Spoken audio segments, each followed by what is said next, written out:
So one of the things that I loved about this movie is that it makes an effort, you know, with the acting and the writing and the set design, and it's still scary.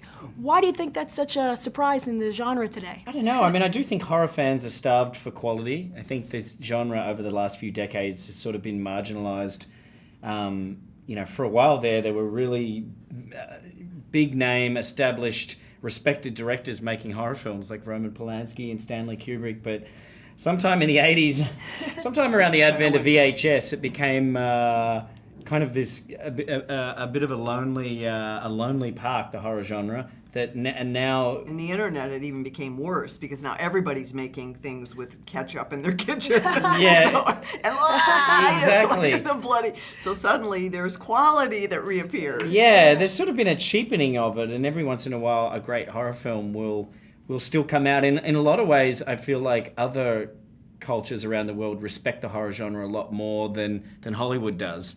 Than they do in the States, where it's, you know, it's more about dramas and all this, whereas, you know, you watch a Spanish horror film or a Japanese horror film and there's clearly still a real reverence for it. So I don't know, James and I as horror fans just want to make good horror films that the fans can say, thank God there's another good one. And again, the reverence to story, which gets lost in these other sort of cheaper versions. It's not about the story; it's about how many arms fly off and how much, you know, how many eyes get gouged out. And I think the return to story is very important. And speaking of story, both your characters have to deliver a lot of exposition in the movie. How do you keep those scenes exciting and thrilling and scary? Because they are. It's tough with exposition. I mean, well, the first one for me was because the writer happened to write these long passages, and I remember the first time I read it. The thing that impressed me, though, is the detail that it was written with, and the explanation of a very sort of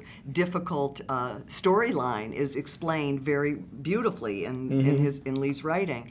And I remember, you know, there was no room for extemporaneous, you know, throwing in a couple this and that. I really learned it word for word and didn't want to change a word because the rhythm was right, the descriptions were correct, and the reference back to what you had just said was all there. It was sort of beautifully put together so the audience could follow the story.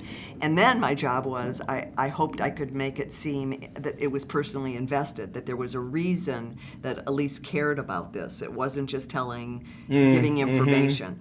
And I that's why I feel I was very excited that I felt successful in creating people really cared about what I cared about. And yeah, for sure. But it was beautifully written. Do you have ideas for Insidious 3? No, not yet. If you have any, we're open. You can text me any ideas and I will definitely reward you with your name in the credits at the end, at the very end. Oh, excellent. Last thing I want to ask you, though, is you have your first horror comedy that you're making, Cooties. Yes, right? I just wrapped that film the other night, the shoot for that. I'm super excited about it. Oh, that's great. Right? Yeah. Congrats. Thank you. Thank you. Thank you.